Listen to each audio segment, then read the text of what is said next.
What's up, buddies? You're listening to The Butcher Block. We're calling numbers 347-326-9741. 347-326-9741. I am, of course, Brian the Butcher Brown, but you should know that. And, of course, my brother, BillBrown1. What's up, BillBrown1? Oh, wait. We're doing a show tonight? We're doing a show tonight. We're doing a show tonight, even though I should be watching the Devil game. Yes. Yeah, there's some sort of sporting event going on. This is from what I'm told. Some important sporting event. An important sporting event where I was trolling all over the message board on Monday, telling all them Ranger fans the Devils are going to whoop ass in Madison Square Garden, win 4-2. They're up 3-2 at the moment. And I don't think I haven't been on the message board before the show started tonight, angering everybody.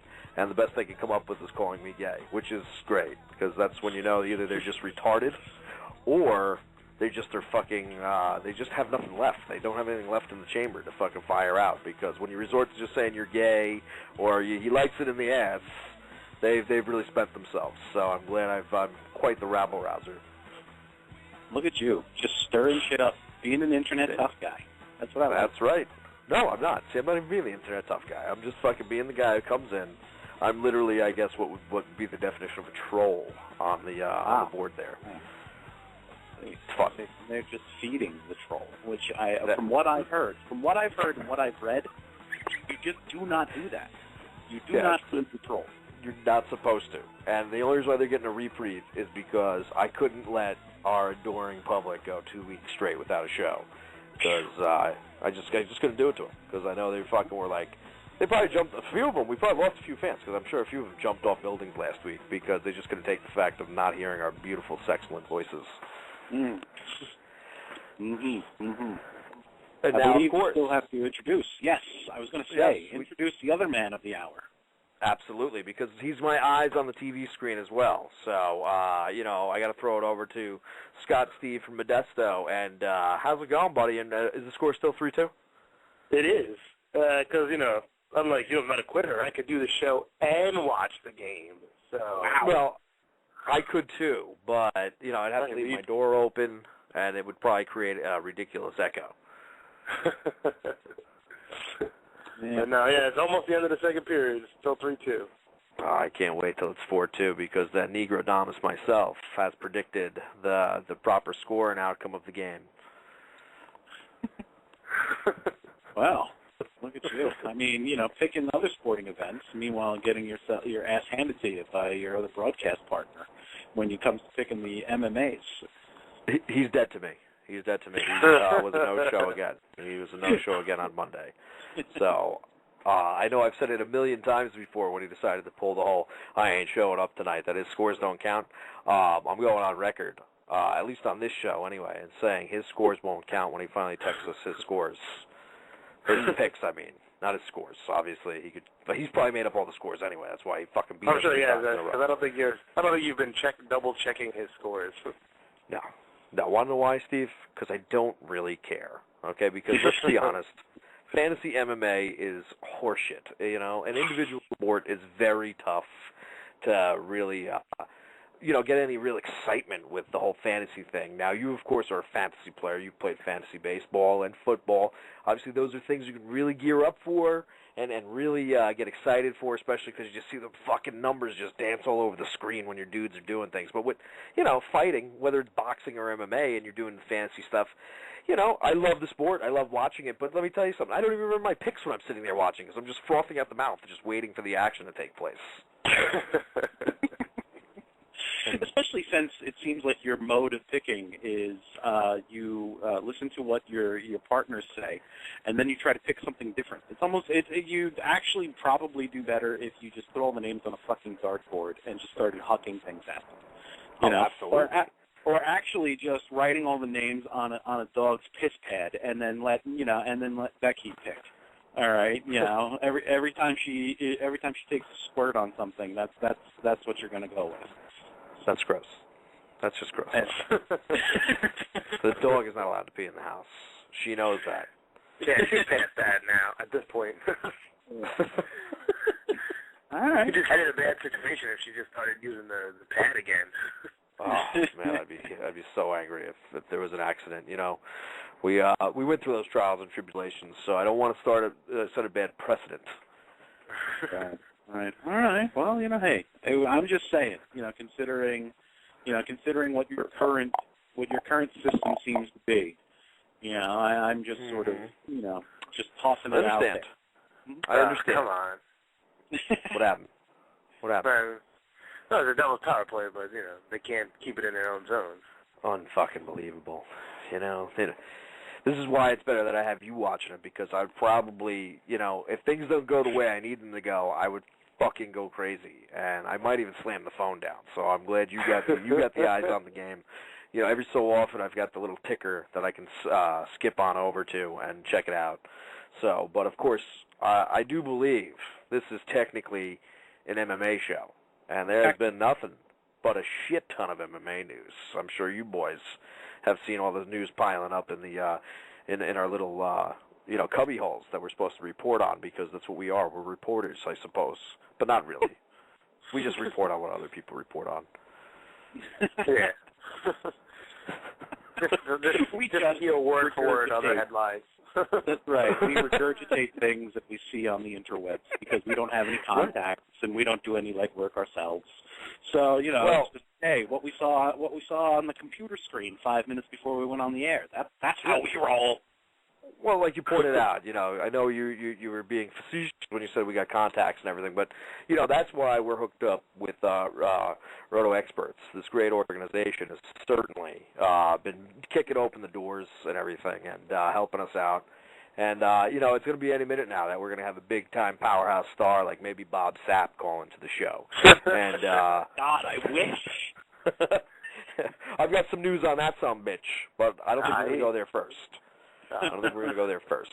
Not yet. Not yet. We might save that for the end or whenever we really want to get to it. But I just wanted to ask you guys, have you heard the news that Dana White's life has been being threatened? Really? No. Yes. You haven't heard this? Really? Wow. Well, a 40-something old fucker, really washed-up fighter, ex-college football player. Hold on 1 second, guys. I got to jump off for a second. Okay, no problem. All right. We'll just hold. Billy, just be quiet. We'll just wait. We'll just wait for Steve to get back. Because he did say hold on. So I hope nobody takes offense, and we'll be... No, I'm just kidding. So tell me about this man. Yeah, this man, his name is Dan Quinn. He is an ex-MMA fighter. I believe his record overall is like 5-10 or some shit like that. You know, he suffered some brutal knockouts, but he's got a great YouTube channel. I suggest anybody who is listening, which we know that's not happening. But if somehow you hear this, you know, check out Dan Quinn's YouTube channel. I believe it's Stevia Fan or some shit like that. STEVIAFAN, and you know, you'll enjoy those videos. But apparently this guy, he's just a lunatic, and over the years he's been calling out various different fighters, you know, talking about Joe Rogan. Apparently there's a brand out there, I think it still exists, 5150 Fight Gear. It's a smaller brand, you know, he's been a part of that, and he's just this lunatic, and his movement is called the Stevia movement, which apparently is some sweetener that was banned in the United States that this guy thinks is some sort of magic elixir, which goes to show you how fucking crazy this dude is. But I also did a little research. Apparently there's been some history with him, you know, threatening people before in the past, and apparently now he thinks that Dana White and Zuffa are sending assassins after him. And, you know, there was a video that I wanted to point everybody to really check it out and really see the mindset of this guy, but I think he's taken it down since, of course, Zuffa was like, no way, we're not fucking letting this dude get away with it. And, of course, contact the police. But I want you to listen to a little clip, and I want to see whose side you're on, Billy, because they have audio of this man's phone calls to Dana White's office phone number. Somehow we got a hold of it, and decided to start, you know, calling Dana White incessantly. And, I mean, listen closely, because apparently this dude's got a posse as well. Okay. Okay, if the button... Dan Quinn, you messed with the wrong guy here. Send me your English tough guy and the Indian crazy Kubesh to threaten my life and to make death threats against me and my kids. So I just want you to know that since you're bringing that to me, you should be worried about your own safety, bitch. And you should be looking over your f***ing shoulder and checking your rearview mirror in your f***ing 6 Ferraris. Because I'm coming for you, bitch. And I'm f***ing well packed. I'm going to shoot you right in the f***ing head, motherfucker. F***ing threatening my life. I'm going to f***ing take you and the whole f***ing Zulka crew down with you, bitch. Trying to block my stevia movement, making death threats against me. You got a beef with me? How about you f***ing man up? How about you be a f***ing proper man rather than a slave master and step in the f***ing cage's feet, bitch? I'll draw the wind right out of you, fool. You got a beef? You got the f***ing balls? You got the f***ing stomach to stand with me? How about you give me a ring, bitch? I'll f***ing do you face to face. You know the name, Dan Quinn. Waiting for your call, bitch. And you're dead, bitch. Get your dogs off of my boy, Don Quinn. Otherwise, there's going to be f***ing trouble. You can tell that Dana White to get his dogs off of my boy, Don Quinn. Don's been expecting a phone call of apology, and it's not been forthcoming. So you guys better sort your f***ing act out. Otherwise, I'm going to make sure there's f***ing hell to pay. He's waiting for your call. If you don't do it, there's going to be f***ing blood spilled. And you can tell that to that f***ing Dana White and those f***ing Fertitta brothers. They don't know who they're f***ing messing with. This is a message for Dana White and the Fertitta brothers. My name's Paddy O'Neill. I'm calling from Dublin, Ireland. And you've been f***ing with the wrong guy in my friend Don Quinn. You better call off your dogs, Dana. The ones making the f***ing death threats against him, sinner. Your f***ing henchmen. They're going to f***ing hunt him down. Because I got some f***ing dogs of my own. From Boston, bitch. And if you don't call off your f***ing dogs, I'm going to send my dogs to blow up your f***ing offices. We'll see how much you like that, you Jesus Christ, it's serious, serious stuff. And I mean, obviously, that was Paddy O'Neill. He's in deep, I guess, with the NRA. Obviously, he's blowing up the fucking buildings and shit. But, I mean, creepy stuff. I mean, this dude is obviously ready for fucking war, and he's got an army behind him. Call me a doubting Thomas. But other than the brogue, Mr. Paddy O'Neill sounds an awful like Dan Quinn. Doubting Thomas. I don't know. It sounds to me that perhaps Mr. Dan Quinn might be, calling up as his own posse. I don't know. I mean, that's what it sounds. I don't know. I mean, I'm not exactly a vocal expert or anything like that. I don't claim to be an expert in anything, but after listening to that, that sounds like a very, very disturbed individual. And he is apparently trying to make himself to be, a lot more threatening than he actually is, by pretending that not only does he have back, but that he's got Irish gangster. He's got Irish gangster ties, and perhaps even Paddy O'Neill. Oh yes, Paddy O'Neill. Paddy O'Neill. Oh, Dana White. Dana White. You've got that bitch. I could have sworn Paddy O'Neill would have said, "You cunt." Yeah, cunt. Yes, exactly. So I don't know. Call me crazy.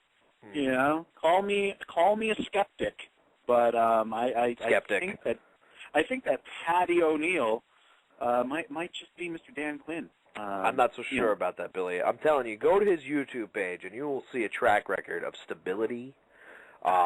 Definitely no signs of any sort of mental fucked upness or instability, as probably is a more technical term. The dude seems pretty stable. We should really watch the video where he's in the car with his mom, okay? Because that video shows exactly that he's a great guy, certainly a loving son, and obviously wouldn't do something so crazy. The other video I wanted to pull audio off of, which was taken down, was apparently another video where he was accused of possibly doing the same thing, but with a veterinarian who he brought his dog to. But he was on the phone with the police, and this is why I believe Dan Quinn Because the way he was talking to this cop, I mean, he was calling the cop a bitch and everything like that, and, this is fucking ridiculous, and you're harassing me. And so I was like, obviously this dude's telling the truth, He doesn't seem like a loose cannon whatsoever. So, I'm not so sure. I think somebody's certainly trying to, set Dan Quinn up, and I just wish they would cut this dude a break, because it seems like he's had a pretty tough life so far. He's going to be making big deals, big things happening with the whole stevia movement. Apparently, with the stevia stuff he makes, this purified water, which is almost like a magic elixir, he brought his girlfriend's cat back from the dead. Oh. Peachy. Is that possible? Yes, according to Dan Quinn it is. So, Steve, how about you stop being a doubting Thomas as well? Nah, it's more fun. And I don't know if you caught that, but also, before Patty O'Neill called, Dan Quinn finished up calling Dana White slave master, which I thought was a little over the line, because as we all know, there's nothing wrong with that. Slaves built the pyramids. Slaves built the Parthenon. Slaves built America. Slaves, this is your song, thank you. Slaves. Thank you. Slaves. Thank you. Slaves. Slaves. This is your song. Thank you.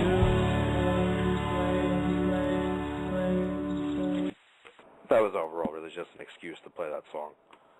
It does get shit done, so. It certainly does. Steve, what do you think of Mr. Dan Quinn and Patty O'Neill? He's got backed by Patty O'Neill, who's got boys in Boston, bitch. That's what Steve thinks. What's going on over there, dude? You all right? The devil still got the lead or something? No, my phone's about to die. I have to go run and grab the charger for it. Oh, okay. I thought fucking something happened, like the Rangers tied it up or something. My asshole puckered when you ran away like that. No, it's ended 2. They haven't started the 3rd yet. Wow, okay, cool. Because, listen, it's tough to troll when you're on the losing end. It is. Because it gives the other guys a lot of fuel, you know what I mean? Yeah. So apparently Dana White took these threats seriously because, of course, a lot of people around the MMA world have met Dan Quinn before. And I don't think anybody thinks he's all that normal of a dude. You know what I'm saying? Like, this dude talks about that he can knock motherfuckers out. He's knocked 5 motherfuckers out one night. Meanwhile, he gets knocked out in just about every fight he's in. But doesn't change the fact that he's a lunatic and probably is on the verge of shooting people in the head. Possible, I guess. Yeah, I mean, I don't know. He's definitely. First of all, I just Googled Dan Quinn, and for a spry man of 45, he does not look a day over 70. I mean, he seriously, he really does. Like, he looks like that ripped grandfather that you just sit there going, why does that dude still work out? Like that dude who pulled the RVs with his teeth on the commercials with his fucking juicer. Yes, exactly. Jack LaLanne. Yes, he kind of reminds me of Jack LaLanne, and just the picture that I do see of him, he's got a very angry face, and every vein in his neck is popping out. So? He's pointing angrily at the camera. So, and that's the first image that I found. You should look up, Billy. Do yourself a favor. You see, I should have the clip with him in the car with his mom, and obviously since we've got such a shitty system here, I wouldn't be able to just pull out clips or pause anything. That's why I have to let the whole fucking clip play before we can say anything, which is frustrating. But the clip with his mother is like 10 minutes long, but you guys got to do yourself a favor because it is incredible. And I'm sure he's not even lying. I'm sure he did suffer great abuse as a youngster and everything, which is why it has created quite the specimen that we see before us. But he's just telling us, he's just like, shut the fuck up, bitch, all right, and admit to the people how you fucking have me handcuffed to a tree and fucking whip me in the backyard, all right? Yeah, you're not saying anything, so shut your fucking mouth. He's just fucking yelling at her. It's amazing. And then they just pulled up at a grocery store and apparently went shopping together. It was fucking great. I don't know if I can sit through this, especially when I'm supposed to be listening to 2 other human beings talk. That's all right. It's all right. We're not saying anything anyway. We'll be quiet if you want. No, that's quite all right. Did you go all I down gotta on my say body is with for Hot Dan Wheel Quinn. tracks? Yeah, I forgot about that. The Hot Wheel tracks. Did you go to town on my body with Hot Wheel tracks? Yes or no? I mean, I heard of other kids whipping each other with Hot Wheel tracks, but I didn't realize that, parents also whip the kids with Hot Wheel tracks. All right, no problem. Oh, wow. Jesus, what's going on over there?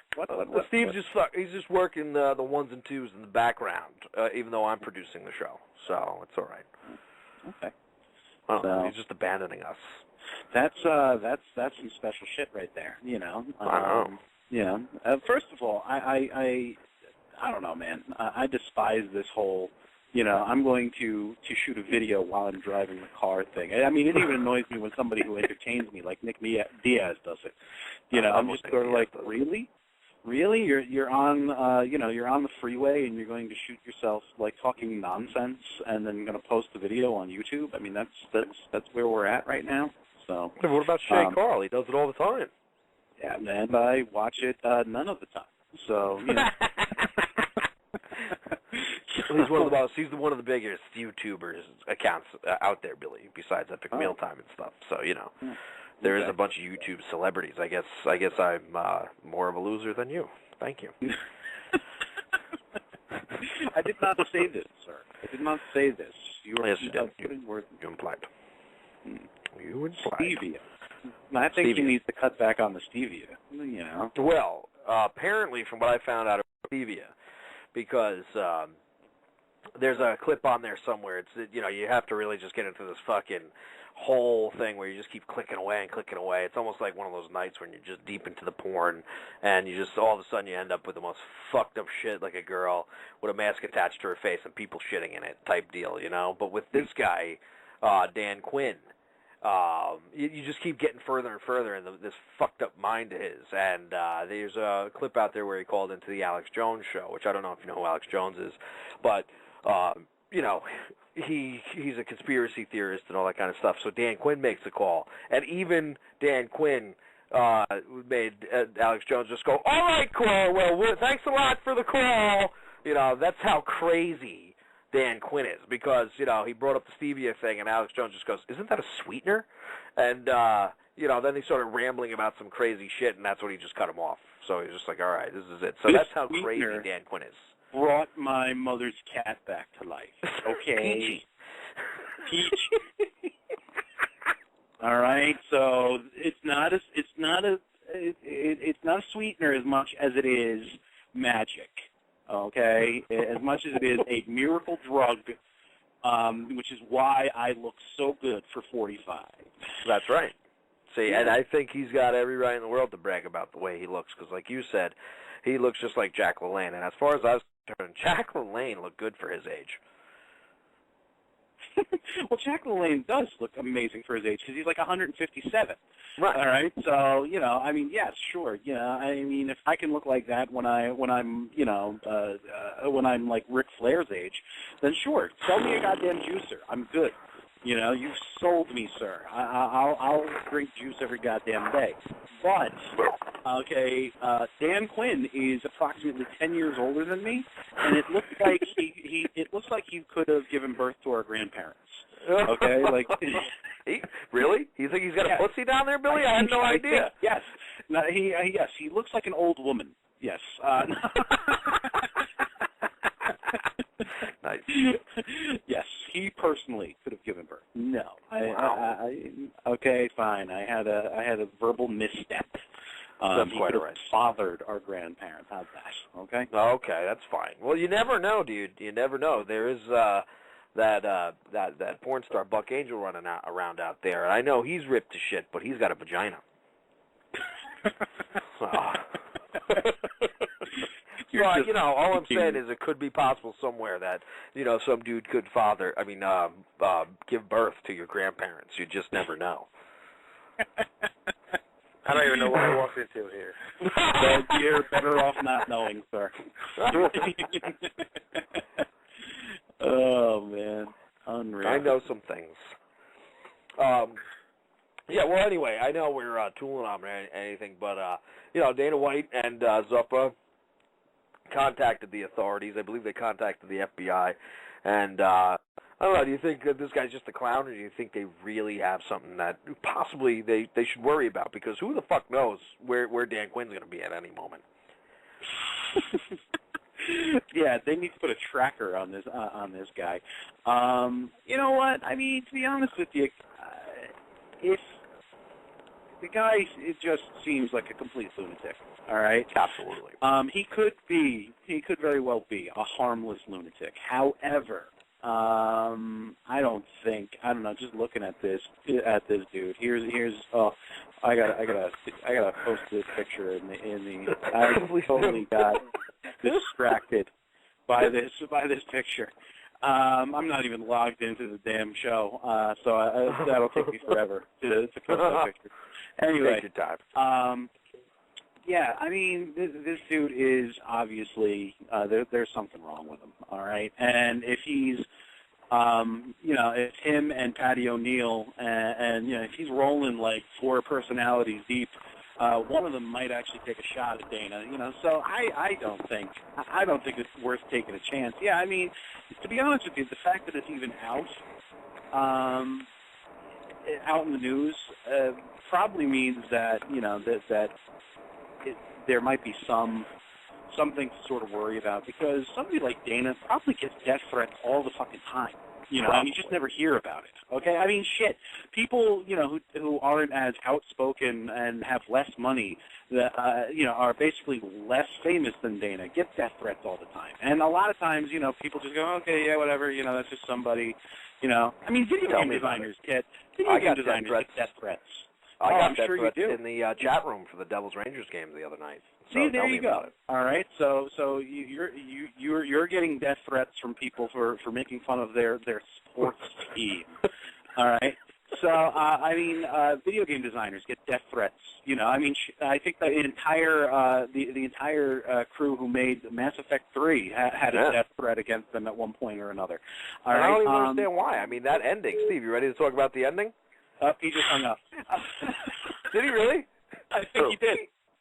No? Steve, we're just lighting your fucking pants on fire, I swear to God. But, what do you call it? You never hear about these things, okay? These things aren't widely reported. So just the fact that it's out there, they released the tapes, I think that there's probably a reason to worry about this guy. He's crazy enough to actually, I think, take a shot. So, a lot of crackpots you can just sort of ignore. This guy, I probably would have reported him to the FBI too. Perfect. Yeah. I think so too, man. Better safe than sorry, as they say, But he also goes by the name, he has Mantrea, whatever the fuck that means, tattooed across his belly, sort of like a Thug Life tattoo. Jesus. I don't know what it means.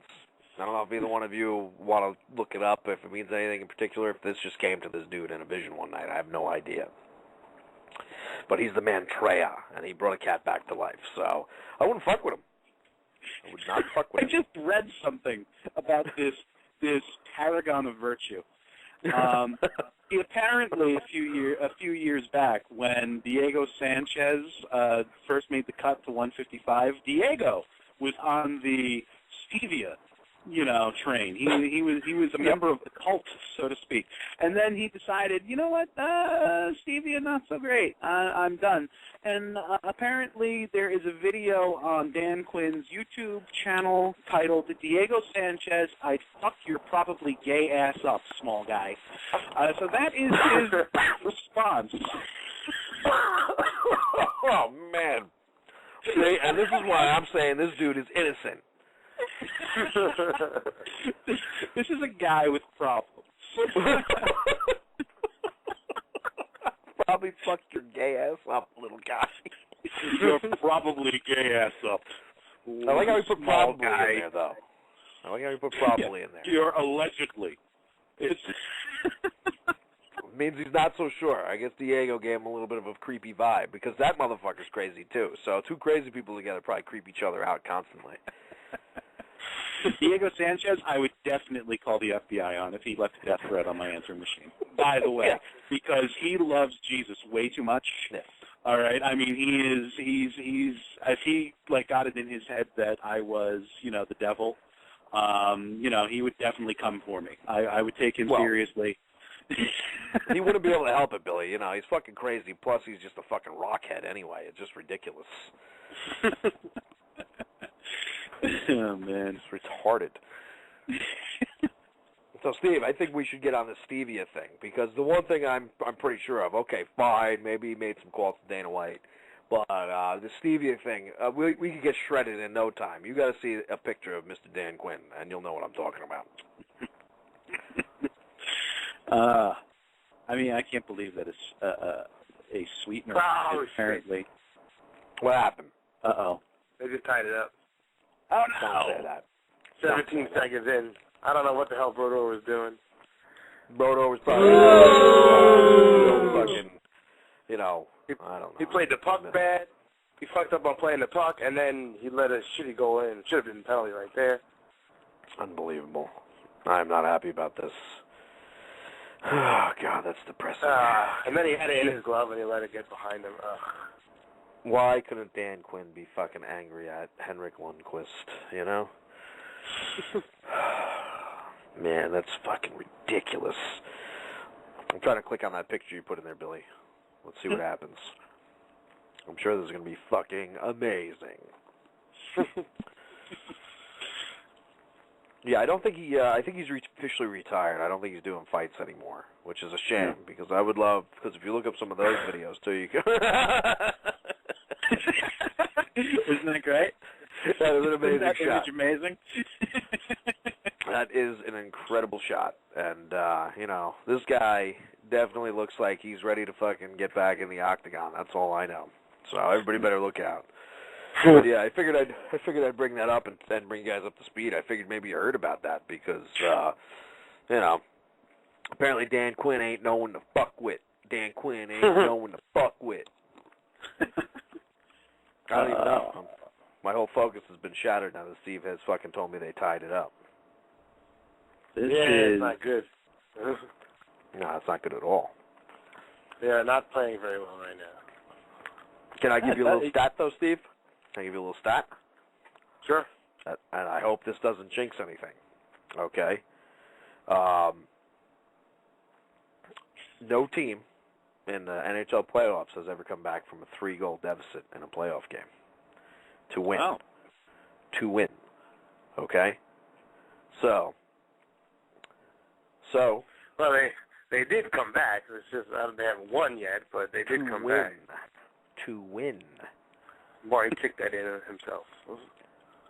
He kicked it in. Yeah. So he's trying to pin it between his glove hand and his skate, and kind of like as he was trying to put it in his glove with the skate, it went in. That's how I tried. Like I said, I don't know what he went out to play the puck, and then he didn't, and he left it like right there in the middle. And well, I don't know what just happened. I don't know what happened either. This is ridiculous. I'm very sad right now. Not very happy about the whole thing. Me neither. Like you said, my focus is off and off now. Yeah, things are working out so well in the beginning when it was 3-0, and now kind of stinks. Well, I don't know. I guess we'll get into the show here. Hopefully we fucking have good news in another couple minutes or by the end of this fucking period, because this sucks. But anyway, so that's the story on Dan Quinn. And I just want everybody to go to, what's his YouTube page again, Billy? Stevia Fan? Is that all it is? Dan Quinn Stevia Fan. Oh, shit. Okay. I'm sorry, I fucked it up. Dan Quinn Stevia Fan, everybody. Go out there, watch these videos. Why don't you be the judge? All the facts aren't out in this case yet. Maybe you'll see what I see in him. He's obviously a very good man. Probably just misunderstood. And on his YouTube channel, in his About Dan Quinn section, it says, "I'm the guy that discovered fucking spaceship fuel, motherfuckers." So there. Alright, if that's not a ringing endorsement, I don't know what is. Well, listen, I'm not going to argue with a dude who fucking discovered spaceship fuel, okay? Because apparently Dan Quinn's older than what he's telling us, so he does look good for his age. Unreal. That's amazing. He's making fun of the fact that he's getting he's having basically charges brought against him. The very first video on his YouTube channel is LOL. I'm on TMZ for supposedly making death threats against Dana White. LOL. Like I said, I don't know if he took the fucking video down, which surprises me because he doesn't seem like a dude who gives a fuck. But there's other videos pertaining to him of possibly doing this to other people before. So I guess he took the other things down, thinking that they could never find them again. Because I guarantee you, people have fucking re-recorded his videos time and time again because he's got a fairly big following of people who just mock his ass out constantly. You know, like you pointed out, some dude was just like, hey, man, how about you put down the fucking sweetener and start doing cocaine like a real man, okay? Let's do it.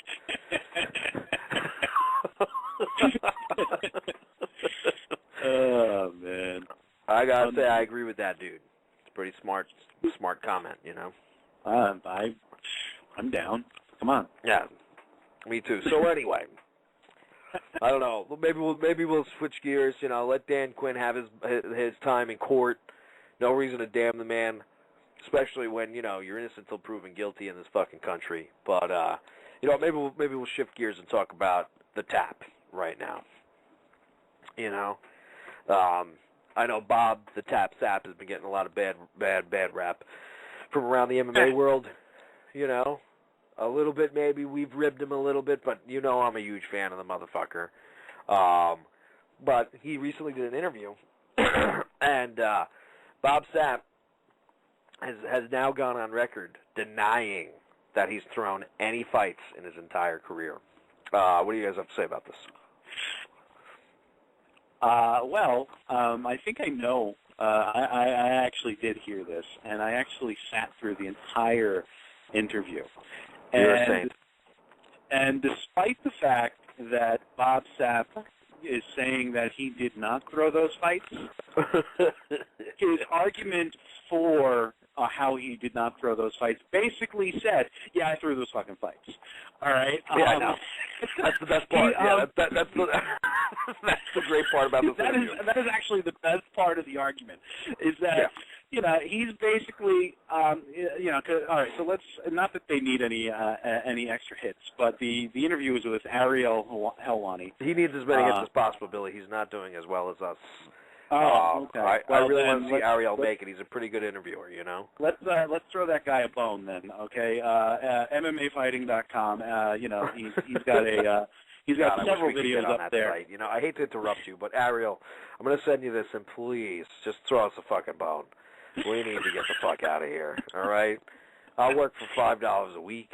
I'll do whatever you need me to do because this just ain't cutting the mustard. But anyway, Billy, go on. I'm sorry. So anyway, it was actually a great interview. Okay, I mean it was a little long. I mean it was on a show, the MMA Hour.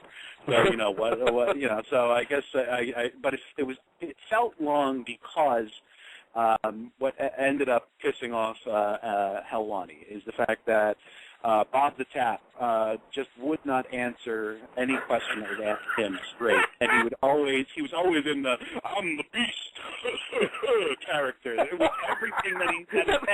Okay, but without recreating the interview, because I could, since I tend to ramble. Basically, Ariel, called him to the mat, said, "Look, you've lost 10 of your last 11, and I don't even know how you won that one." Okay, but and injury, I believe. You've been in the ring, I think, for maybe a total of 6 minutes in the last 11 fights. Okay, are you throwing these fights? And Bob Sapp's response was, "No, I'm not throwing these fights." So Ariel says, "But it looks like you're going in there to collect a check, take absolutely no damage, and get out of there and go on to the next gig and collect the next check." And Bob Sapp basically said, "Yes, that's exactly what I'm doing. I'm going there. These people are paying me between $30,000 and $40,000 per appearance. Okay, And I go in there, and as soon as I start to take damage, I'm getting the hell out of there because $30,000 or $40,000 is not enough money for me to take significant damage.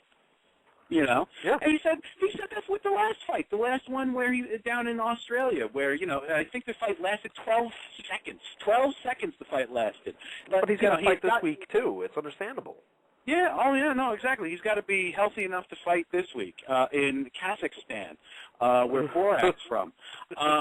So he had gotten a small cut during the Pujanowski fight, I think below his eye, and he actually took the ref aside and said, "Look, I've got kind of a cut here. Okay, if I start to take any damage, you got to stop the fight." He basically told the ref this.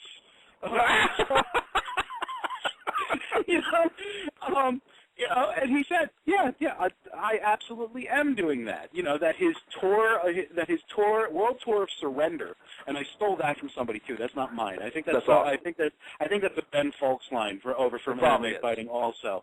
But I don't know. It might not be his either. But yeah, this world tour that he's on, where people are paying him to go to other countries, show up, and then basically fall to the mat, within the first round, is just to collect a paycheck. He said, back when I was actually trying to win fights, like in K1. He didn't say trying to win fights, because that would be admitting that he's not even trying. But back when K1 was doing well, not only was the pay better, but if you got hurt in the ring, they would pay your doctor bills too. He's like, these other smaller promotions that I'm fighting for now, they don't pay your doctor bills. That comes out of your pocket. So I am not going to take any damage whatsoever. I'm just going to take my check and go home. That's what he said. Okay. What's wrong with that? Why try? Why try? I'm a professional fighter. Why try? Exactly. Why try? Well, Ariel's point was, look, I don't even really blame you. Okay, I mean, I do think that you're sort of disgracing the sport, by not even attempting things when guys go out there who make a lot less than you, who are going in and month out and actually trying to better themselves and trying to move themselves forward in the sport. He's like, but it's not even your fault. It's the fault of the people that continue to watch you. It's the fault of the people who buy tickets to the events you show up at. It's the fault of the promoters who hire you. I mean, right.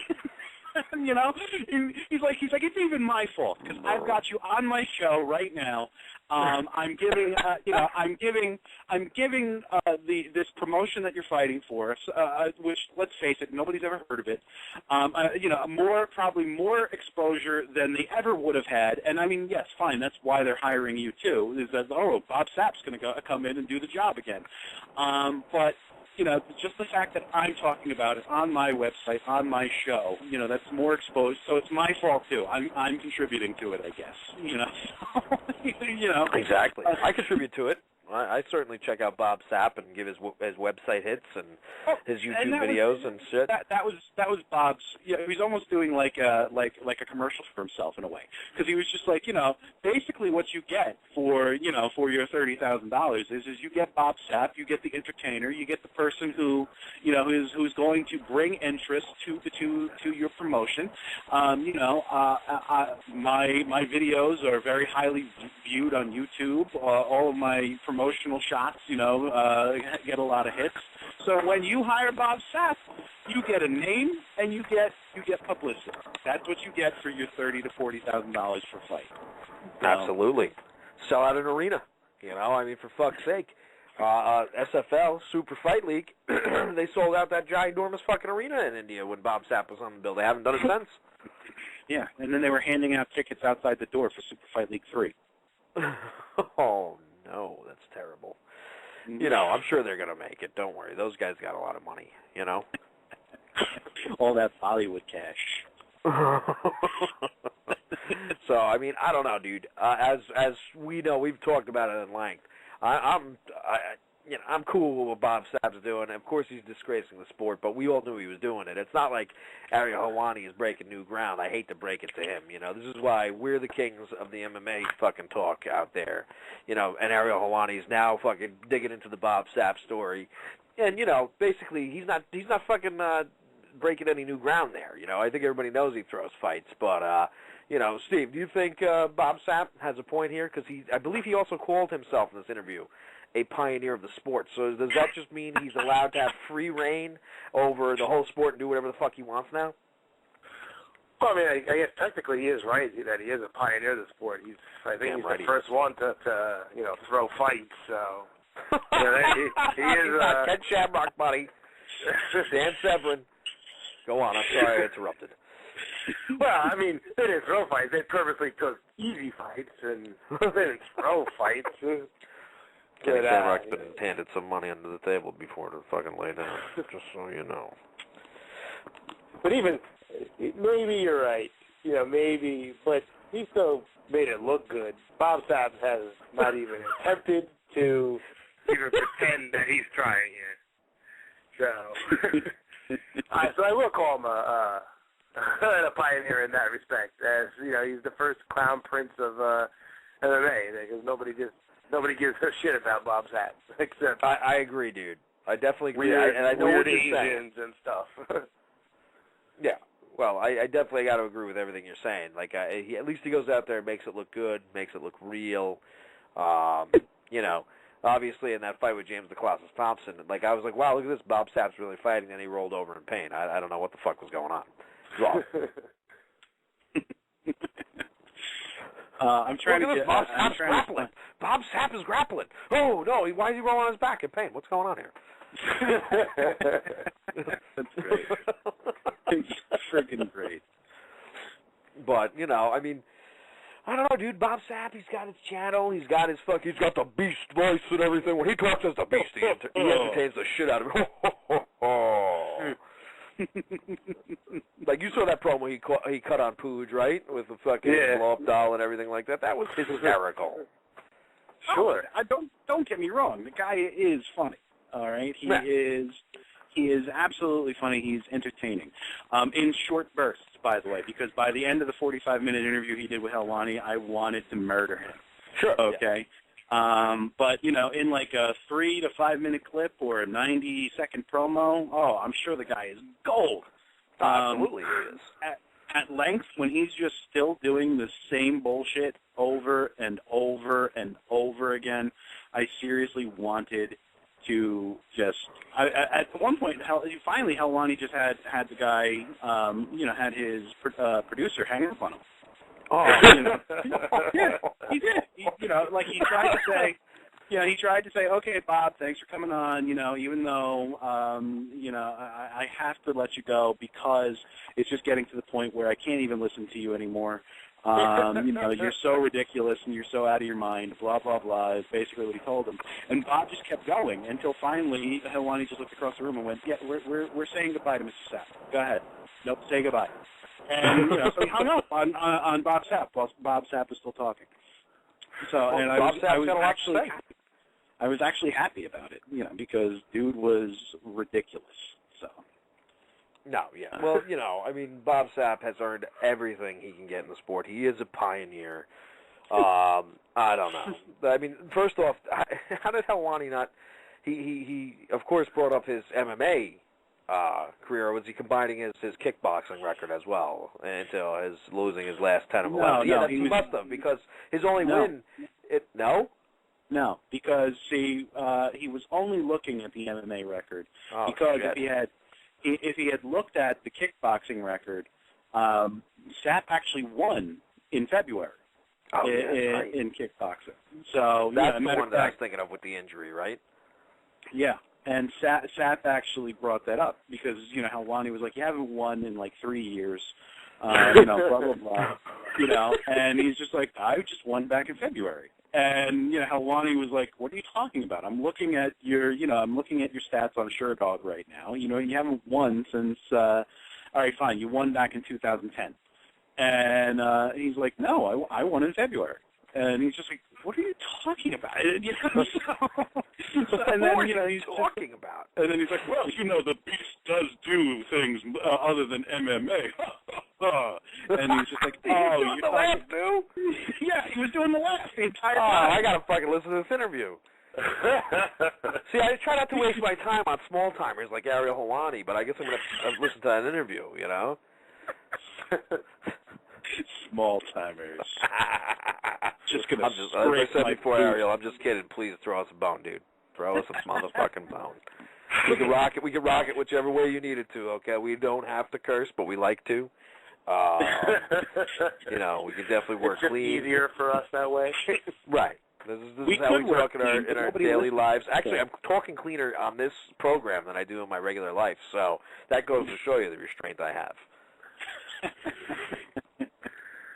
You have to hear him actually in real life because basically it's F words everything. He's almost like he's like a Smurf only with the fuck word.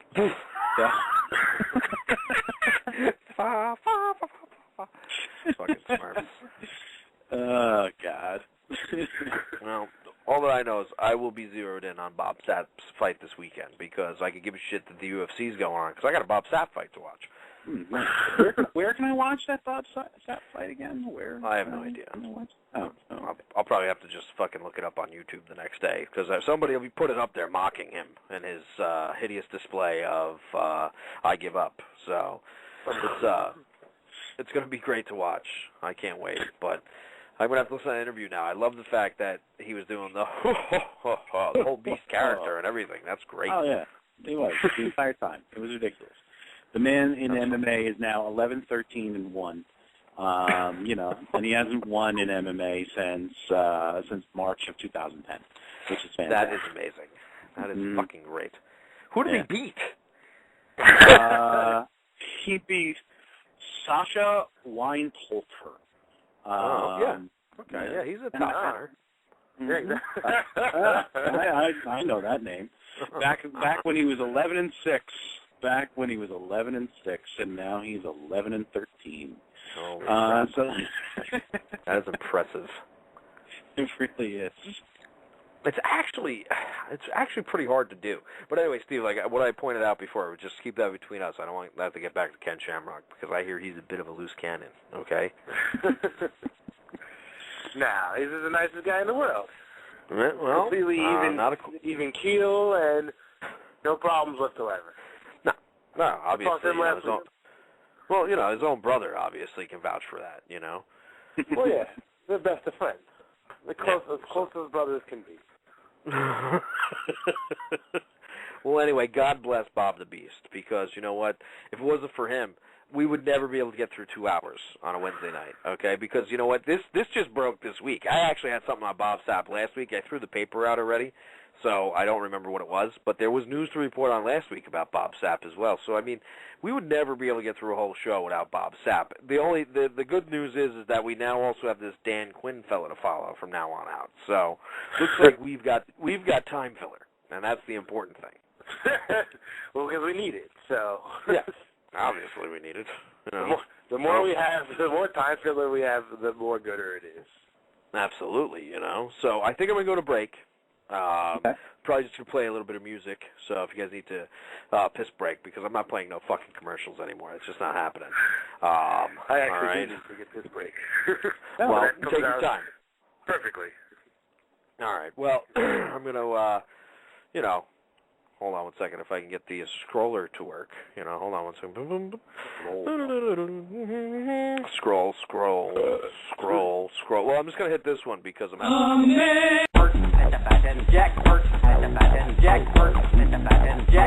You really shook the pillars of heaven, didn't we, Wayne? No horseshit, Jack. What up, buddy? This is the Butcher Block. Of course, the Devils are now up 4-3. They regained the lead, and of course, during the break, had to lay the smacketh down in the chat room. And I told everybody to choke on a bunch of big cocks, and I hope they all die in a car wreck on the way home from the Garden.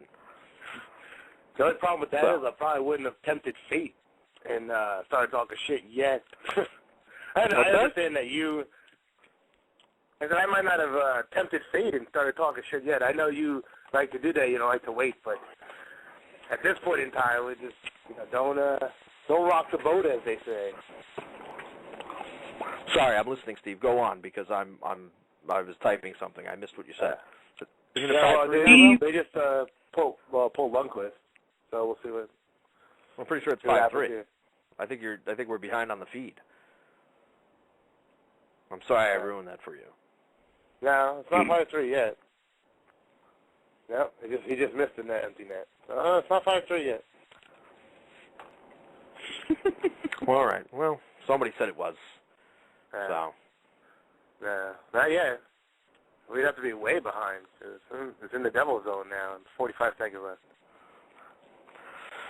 I'm listening, fellas. I'm sorry. I'm just kind of riveted, hoping that this holds then, because somebody fucking now it's 5-3. Nice. See? Beautiful. Nice. 5-3. Boom. Boomstick. A boomstick. Works for me. Yeah, I'll take it. I know, right? That's good stuff. All right, boys. I got my full attention on the show now for the last hour. Nice. Nice. I'll try not to talk as much. No, it's all right. Please go ahead. Well, what are we going to talk about there, boyos? What's next on the docket? Well, we got a few things to go over. I wrote a couple things down. Let me get my trusty notebook out. Obviously, we saw that the Strikeforce Grand Prix ended on Saturday, and of course Cormier dominated Josh Barnett, which was fucking absolutely insane. But we all knew that the winner of the Grand Prix had to. Oh, Jesus Christ! I'm belching all over the place. Had to be banished into Strikeforce for a another fight. But apparently they're going to make Barnett fight one more time in Strikeforce as well. So I assume the strings on this one is of course they said Barnett would be welcome back, I guess, if he won the Grand Prix. But I think really Barnett has to go in there and beat whoever they put in front of him to get that shot at being in the UFC again. And I hope he does, because I definitely would like to see him in there. But, I don't know who they're going to pull in. Do you guys have any ideas who they'll pull from fucking UFC to pull over? Because I think they're going to pull a UFC guy. I don't think they're going to go outside talent, because really, who the fuck is out there, unless they want to get Bob Sapp, and we all know how that's going to go. I was going to say that, but you beat me to it. I honestly don't think Dana would pay Bob Sapp $30,000 to lay down for either of these guys. To be perfectly honest. So, I think there's a better shot of talking to God than have Bob Sapp come in to fight either one of these dudes. I don't know. What about get a little Timmy Sylvia action? Just so Barnett can bash his face in? Not to actually compete, but just so Barnett can bash his face in, That way, Dana gets two guys that he doesn't really like and just have them fight each other. Yeah. Well, I wouldn't mind that. With Tim Sylvia's campaign and everything, they should take a look at him. Because water under the bridge or not, Dana has been known to hold grudges, so I'm sure he would love to just have two guys that he's not fond of just fucking beat the shit out of each other. Yeah, and make him money at the same time, Two guys, of course, never forget about making Dana money. That's what I was going to say, Steve. That sure, Dana can be kind of a prick to people he doesn't like, but if the prospect of making money on that person that he doesn't like ever really pops up, I think all's forgiven, at least until the money train stops running. So, actually, Tim Sylvia, not a bad idea. We obviously know he's available. We also know that he's working out like a beast for that video that I had that I shared with all of you about a month ago. So doing girl push-ups and things like if you that. could post that again, Billy, because I don't know if these guys are going to believe you, because they know he's had problems with his workouts before, so you got to really... You know what, I actually didn't even see that, because that's one of those times that I called in after I left work, so I actually would take a gander at that one. All right, I'm gonna have to, please find that. Timmy is sweating, dude. Timmy is sweating bullets in this video, Steve. I mean, like, literally, the whole floor is soaked around him because he's just fucking going at it full speed. He really knows what he's got to do, and you know, it really shows that his heart's in it, and he really does deserve this shot. So maybe he can eke back in the side door to the UFC by going over there and fighting Barnett in Strikeforce. It'd be fucking really, really interesting to see. So I hope it happens.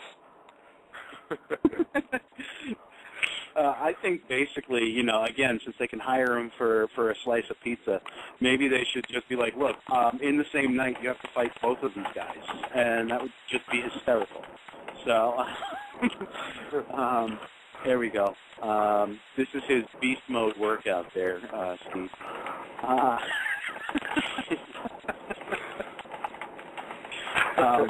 And just look at how he rushes from station to station. I mean, he is obviously ready for any fight that Dana could put in front of him. So. Well, I mean, they don't call it beast mode for nothing, Billy. But no, I mean, I think Sylvia would be a good idea. You know, just here's the thing. If Dana has any interest in bringing Barnett over to the UFC, he wants to bring him in on a win. All right, I think that's really the only justification to bring him over.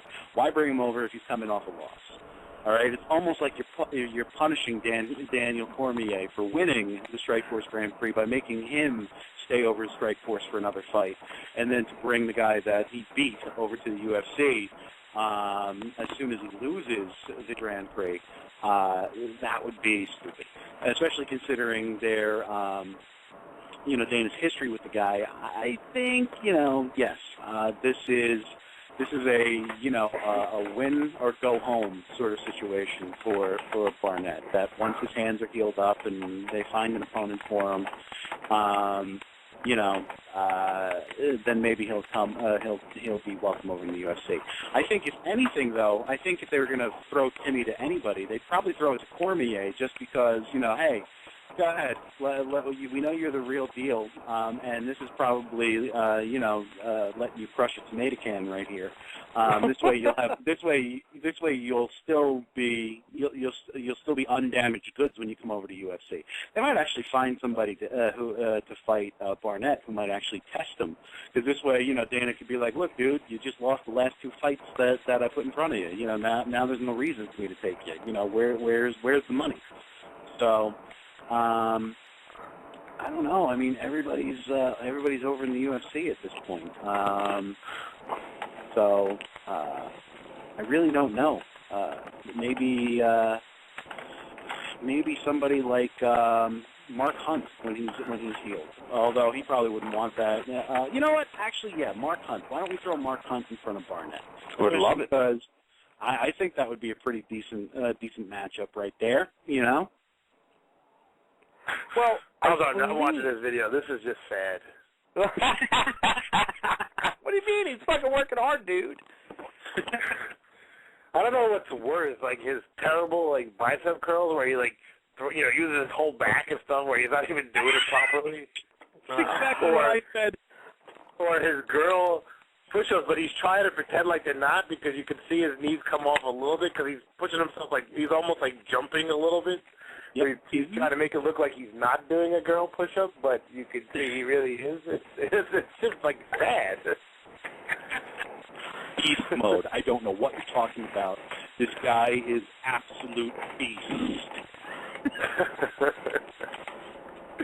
That was pretty good. I like that. That made me chuckle.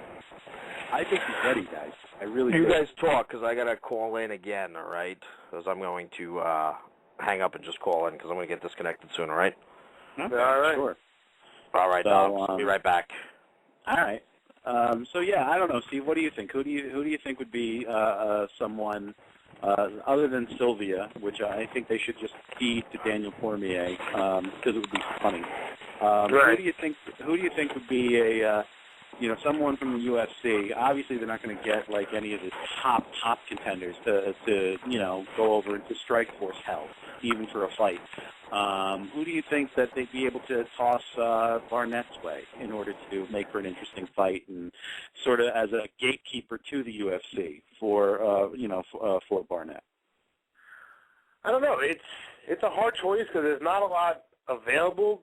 Because like you said, you're not gonna put any of the real guys out there. So who do you want to throw down there? And I guess it would depend on if how water under the bridge it really is. Because like you said, I think Mark Hunt would be a good one, like you brought up. Because if he's really trying to either have Barnett lose so he can finally drop him and do it like legitly, and it might be good for Hunt too because if he's coming off the injury. Yeah, he can. That might be a good, first fight back. But if he actually does want Barnett in the, in the UFC, there he is. Yeah, nice, he's back. No, exactly. That's what I was thinking, Steve. Is that since he's hurt, and with all the pro Mark Hunt talk before Mir was given the title fight, and they said, Mark Hunt, he's not quite there yet. This is it would be sort of win-win for him. If he did beat Barnett, then maybe he's showing that he is, ready for that next level sort of thing. And Barnett, if he beats Mark Hunt, then Mark Hunt has to fight a few more fights before he's considered at the top of the heavyweight division. And Barnett gets into the UFC, and then we have yet another guy we can throw into the mix. Well, I didn't hear everything you guys are saying, so Steve, I would like if you were going to comment. I'm sorry I jumped in because then maybe I can figure out what you guys are saying. No, I was just agreeing that it'd be a good fight all around. Because Hunt coming off the injury, it'd be a good test for him.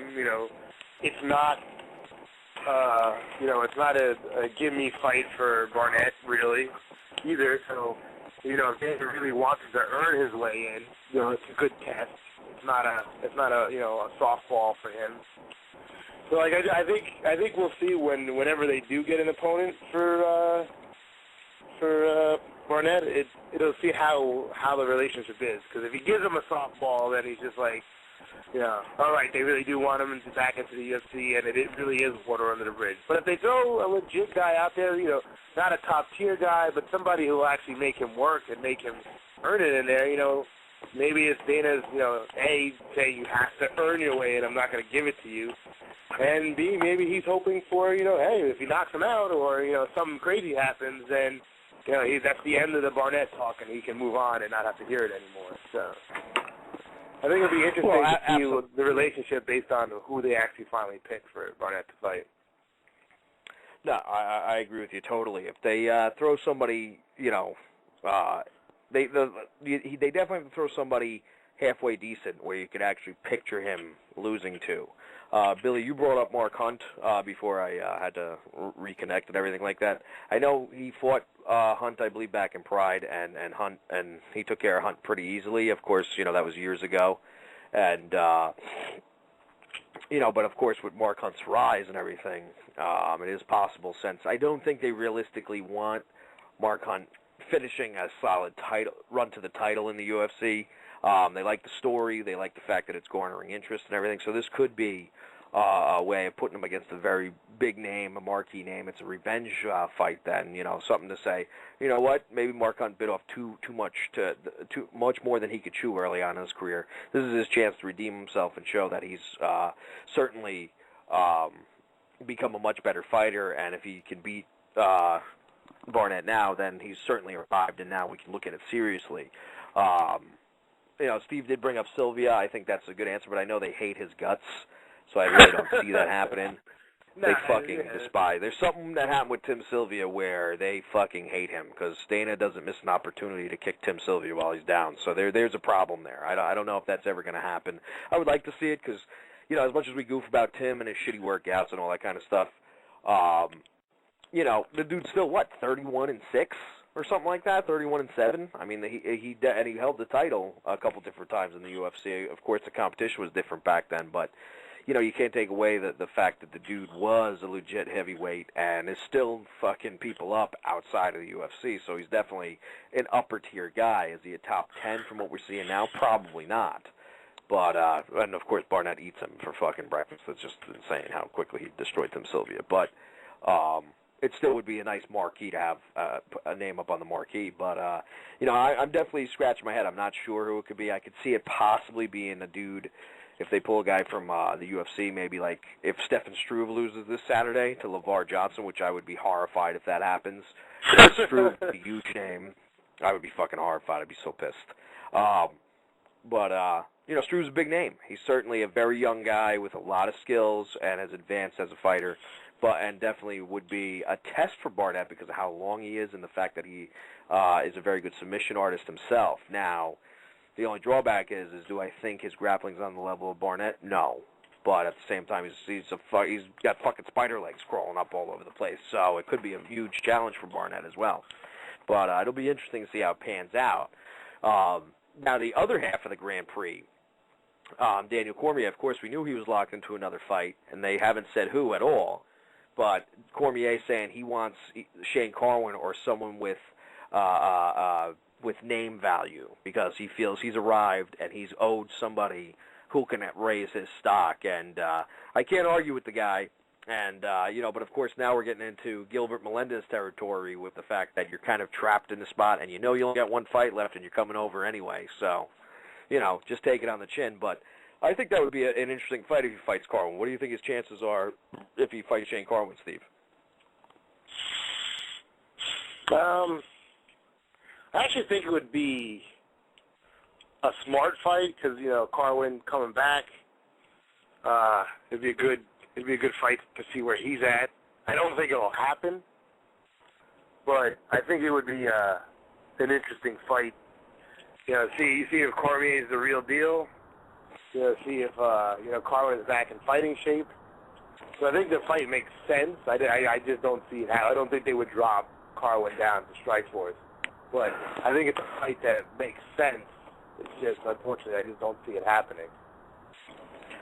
I got to agree. I agree with some of the things you said. What do you think, Billy? Do you think he's got a shot against him, or do you agree with Steve? Not even the fact that does he have a shot that they won't pull him over to the to Strikeforce. Do you think they wouldn't do that with Carwin? You know what? I mean, Carwin's been on the shelf for a little while, so I mean, he might actually be chomping at the bit just to get in there, for a payday and to shake off the ring rust. So I don't think he's the would be the first choice for Dana or the Fertittas to sort of toss over there. I think it would be a terrible fight for Shane Carwin, to be perfectly honest. Especially after the long layoff, because you're talking about somebody who is an extremely high-level wrestler. Okay, yes, I know Shane Carwin is too, but he's only been in the sport for a year, and his striking is already ridiculous. So I mean, he's got the excellent wrestling base. I mean, you're talking about an Olympian, okay. A guy who was supposed to be captain of the U.S. Olympic wrestling team 4 years ago, and then couldn't because his kidneys failed on him. So I mean, he's got the wrestling and his striking already. I mean, he's 10-0. He's only been in the sport for a little over a year. He's already got 10 wins to his credit. Yeah, and his striking was ridiculous. I watched that fight, and I mean, I couldn't believe that. This guy, he's touted as a wrestler, and he was just picking Barnett apart. Now, okay, fine. Barnett is more known for his catch wrestling and whatnot. So maybe that's not the biggest test. Carwin, Carwin, yeah, he's got dynamite in his hands. But I think it would be an awful fight for his first fight back, to be perfectly honest. I honestly see Carwin losing that. And, it would be, yes, Daniel Cormier's stock would rise, but, I mean, it's lose-lose for Shane Carwin, I think, to be perfectly honest. Because not only does he get dumped over into Strikeforce hell, even if it is temporary, then he gets, then he's going to get, in my opinion, he's going to take a loss, too. So I don't see it happening. I honestly see,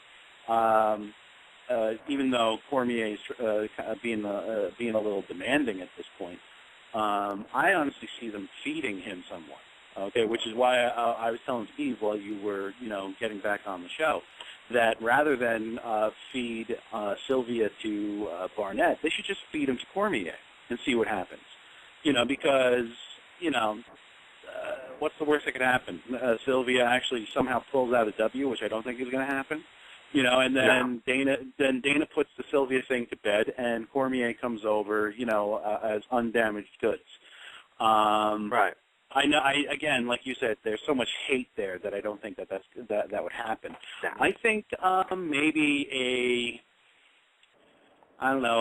Gabe Gonzaga or something. Somebody who's sort of known, but maybe not that big a threat, as big a threat as he used to. I don't think they're going to send any of their top tier guys over there. But I think Gabe still has enough name recognition, maybe, especially if he ends up, actually winning, before he has to go over there, then that might be, something that they do, someone like that, which I think would actually make, would make sense. I'm not sure if it would make for the greatest fight, but I think that it would make sense. See, here's the thing, though. Like, I know what you're saying. I mean, Corwin, I still am a fan of Corwin. I was a huge fan of Corwin when he was coming up. But we got to remember, Corwin is 36, going to be 37, or I even could be behind a year at this point. He might be fucking a million years old. I forget. Corwin definitely had a fast rise, knocking dudes out right and left. He went all 3 rounds with Junior Dos Santos in the title eliminator. He's still got some gas in the tank, but I actually think that's not a bad matchup, and I'm surprised Daniel Cormier called out Corwin, because I would think that he probably has pretty much a lot of respect for him. Usually wrestlers have respect for each other, so it could be more of like an honor type fight. But I also think it's a perfect fight, like you pointed out, Billy, because I don't think Corwin has a shot in hell in that fight unless he lands that right hand. And I think the problem with Corwin, obviously he's coming back from a back surgery and shit. But we saw how he tried to get leaner for that Dos Santos fight, and yeah, he might have went all fucking 3 rounds with Dos Santos, but I think he lost power in cutting down some of that muscle mass, because obviously he was outclassed by Junior Dos Santos in the boxing game, but when he fucking landed, usually he crushes people's faces when he lands, and Dos Santos was able to shrug him off a lot of the times, and then end up landing his combination. So I think Carwin's still a big enough name, big enough fan favorite. He definitely broke through in the UFC because of his fight with Lesnar, where he almost won and everything. Where it would be a perfect situation where if they, I hate, I'm going to use the word demote, but obviously Carwin will be right back in the UFC too, because once these 2 fights happen, everybody from Strikeforce, as long as Barnett wins, as we were discussing before, comes over to the UFC, and then the heavyweight division's done in Strikeforce, and everybody's in the UFC anyway. So it really wouldn't be that much of a demotion, but it wouldn't be also with the way Cormier has knocked off everybody and done the unthinkable, where nobody gave him a chance, and now just legitimately beat a top 10 heavyweight. Some say a top 5 heavyweight in Josh Barnett. It wouldn't really be that shocking to see Daniel Cormier beat Shane Carwin. And then on the flip side, if somehow Carwin pulls it out, everybody can still go, yeah, but it's Shane Carwin. This dude was fighting for the title, and a chance to fight for the title again not too long ago in the UFC. Cormier's still young in the sport, and, we got to remember he was fighting mostly Strikeforce competition. So now, he's obviously a talent and a diamond in the rough. He's going to do some great things in the UFC. So I think it would actually be a perfect fight for him. I'm just surprised to see Cormier must think that as well. It's a situation where if he loses, I don't think it's gonna hurt him too much. So I don't know. I think it's an interesting fight, and I wouldn't be shocked to see it, because what are they gonna do with Corwin? He's an old fuck now, you know. I don't think unless he comes back and all of a sudden is doing what he used to do, you know, and knocking people out in the first fucking 10 seconds of the fight. You know, I don't think they really have any real plans of letting him go for another title run. You know, it's not that they dislike Shane Coleman. They like him because he's a worker. He's definitely ready to go out there and do whatever he needs to do for the UFC. And that's another reason why I think if they make that call, Shane Coleman won't be the guy who bitches and says, I'm going to fucking go to Strikeforce. I'm a UFC fighter. I think Shane Coleman will go, if that's what you need me to do, I'll do it. Because he knows his paycheck is still going to get fucking cashed.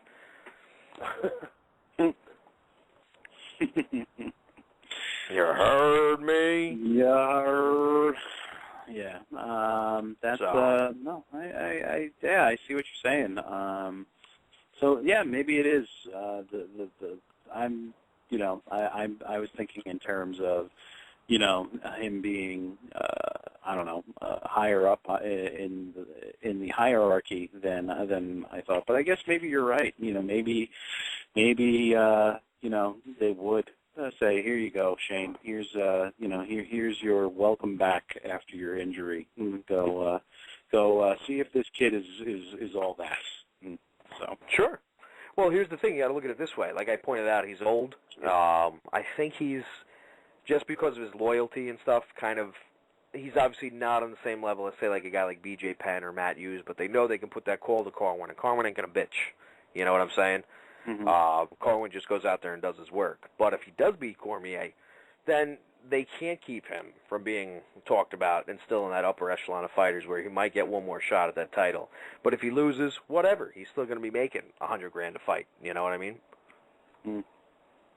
Yeah. I think he's also be more up for it too, because, you know, he's coming off the injury. I think, you know, if he was healthy and he, you know, had been fighting, you know, last couple of times out, I think maybe he wouldn't. I know, like you said, he, you know, got the loyalty, and he, you know, normally I think, you know, he would do, you know, he'd pick up a fight, a UFC fight, whenever Dana called him. You know, but I think he probably wouldn't want to be dropped down. But I think coming off the injury, I think he'd be more, he'd be more willing to do it, you know. But I think if he was healthy, I think he wouldn't want to, you know. Like I said, he'd pick up any UFC fight if Dana said, hey, you know, we need somebody to fight right now. I think he'd do that. But I think with the, you know, dropping down, but, you know, because he's coming off the injury, you know, he might not be sure he still has it. So I think he'd be willing to do that fight. Yep. Save, I hate to interrupt you. Your phone's breaking up, and we can't understand anything you're saying. Okay. What? Yeah, I got no service.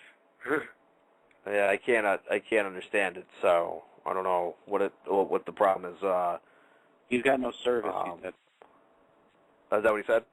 Yeah, he said he has no service. He actually just dropped. I don't know. He might, if he calls back in, he calls back in. But I think what Steve was trying to say is if he's healthy, he wants to make a run. I think it was his point, right? Yeah. Well, you know, yeah, I agree with him to a certain extent, but I also think if he pulls out the victory on Cormier, he's still going to be able to, you know, possibly make that run. So, you know, it's a, you know, he could definitely still raise his stock by beating Cormier just because what Cormier's done. So, Anyway, I don't know. I don't know what the answer is, but I just think it's a perfect fight for Cormier, and Cormier's smart to be calling out Shane Coleman. So, very smart. But, you know, enough about those two Strikeforce fighters, because obviously they're inferior. Did you hear that Johnny Bones Jones turned around and, you know, he was arrested for a DUI, I believe, early Saturday morning, or maybe he was drinking and driving? Morning. Yeah, he was drinking and driving, Billy. And you know what? I can totally relate to this story because I remember drinking and driving and smashing my Bentley into a telephone pole one of those days long ago. So, yeah, I remember when I was 23, I was just rolling in my fucking Bentley, chilling the fuck out, you know, having a great time after I had about fucking 45 beers and, you know, just rolling that motherfucker right up on a telephone pole. So I totally relate to this kid. I think everybody should stop fucking harassing him and give him a hard time about it. Yeah, I mean, come on, let the kid be a kid. Come on, he's only 24. Yeah. Exactly. No. Exactly. He's only 24. You know, here's the thing that I want to know. I wonder who the bitch was in the seat next to him, because you know there was a bitch in there. You know there was. He was getting his dick sucked while he was fucking rolling in that Bentley, fucking high, well, not high, drunk as a motherfucker, trying to get a nut off, and all of a sudden he swerved right into the telephone pole. You know that's what happened. Well, you know, I mean, one can only hope. I mean, he is the champ, so that is what he deserves. So, in all seriousness, you know, for all the, like, 3 people who might actually listen, and for the kids at home, you know, don't drink and drive, kids. I disagree. I disagree. I think it's a skill that's being lost in this world, and I think more people need to practice at it, okay? Oh, so look at you. We're on 2 different sides of the fence here, brother. Being controversial, you are. Look at you. That's shocking. No, but, I mean, this isn't really going to, for all the big deal that's sort of being made out of it right now, I mean, Johnny Jones is going to be okay, all right? Yeah. I mean, shit. I mean, look at what Rampage did with his damn monster truck, and that man was still working, and, you know, after that, all right?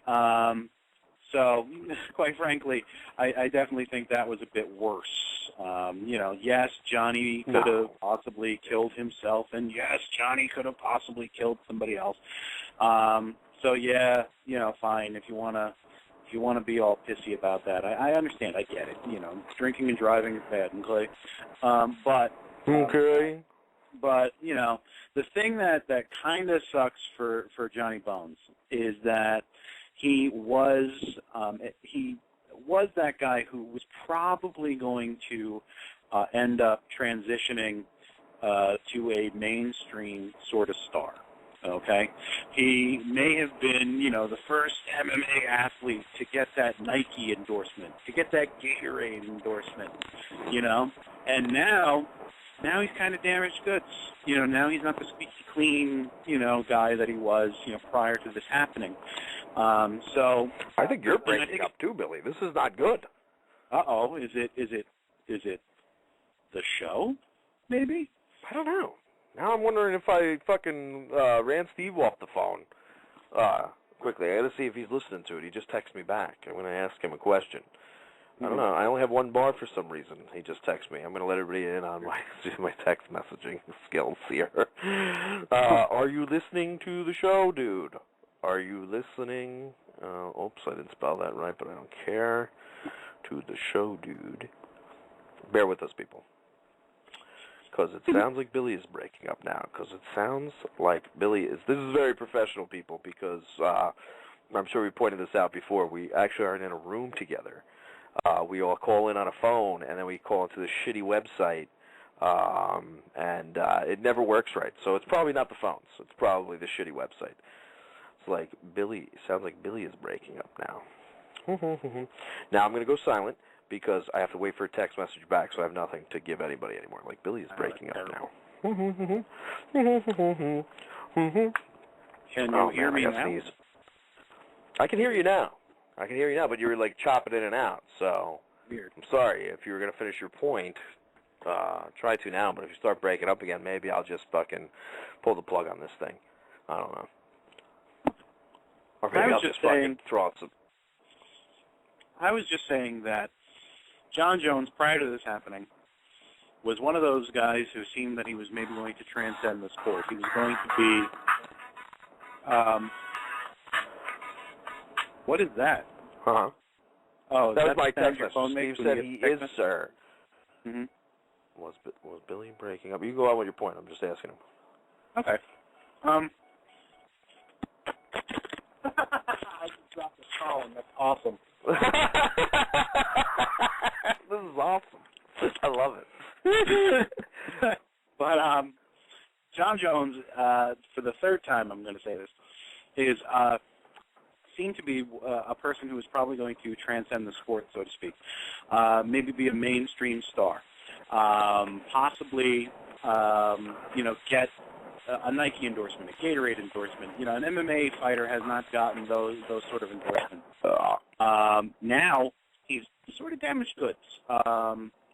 You know, because you don't want you don't want somebody who's drinking and driving endorsing, you know, your family-friendly product. It's sort of funny that he's got a Bud Light endorsement. So, you know, I guess he's, you know. Sure. Well, obviously that's why he was drinking and driving, dude. You got to fucking represent. That's it. You know, he was just trying to. He was just partaking in the thing that he's that he's supposed to be helping sell. So, there you go.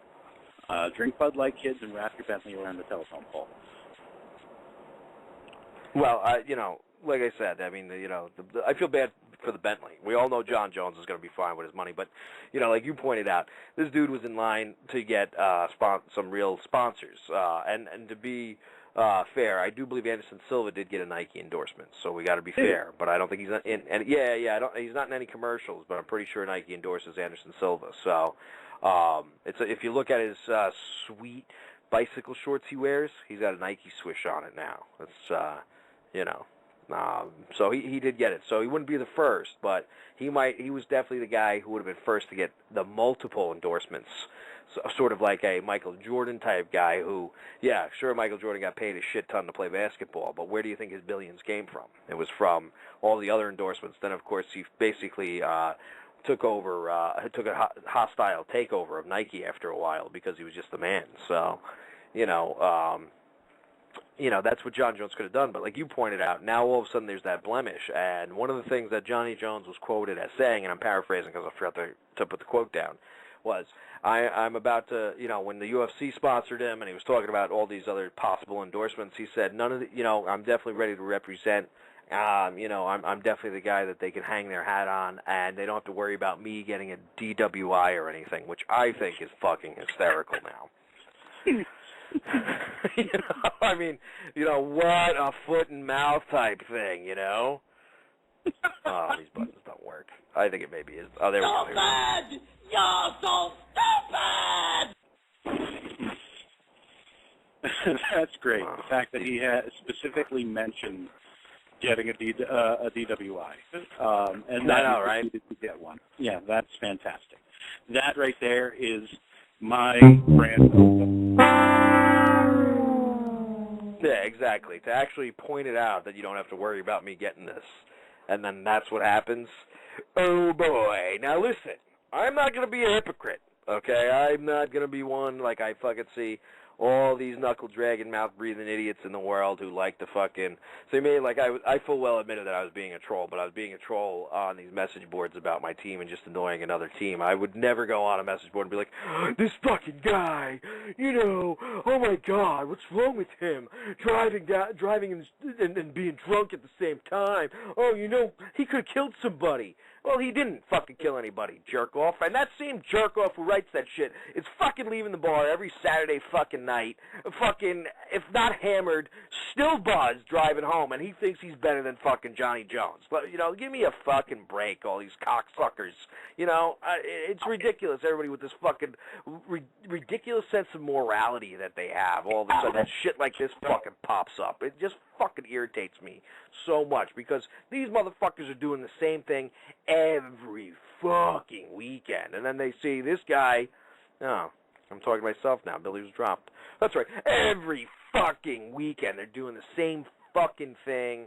They're out there in the bar fucking doing shot after fucking shot after fucking shot, and they're driving themselves home. And then they have the fucking balls to go online and fucking write shit like, this fucking guy, he's got no fucking respect for anything, you know? No, asshole. He's a fucking kid having a good time, whether you like him or not.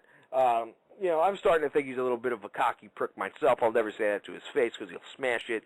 But, you know what? We've all fucking done it. I fucking gotten home, well, you know, I've woken up the next day in fucking places that I have no fucking clue how I got to, and I had to go check my fucking car to make sure there was no blood or fucking hair in the grill. And guess what? There never was, because I didn't fucking get into an accident because I got lucky. I'm not saying that I just made the right choice, but everybody fucking does it. So everybody get off your fucking high horse and just leave it alone. I think what Brian's trying to say, I think what Brian's trying to say is that at some point or another, we've all made that retarded decision. So that for everybody to just hop on the horse and say, hey, you know, John Jones is a bad guy for doing this, you know, that he's saying don't point fingers because, you know, you've done it too.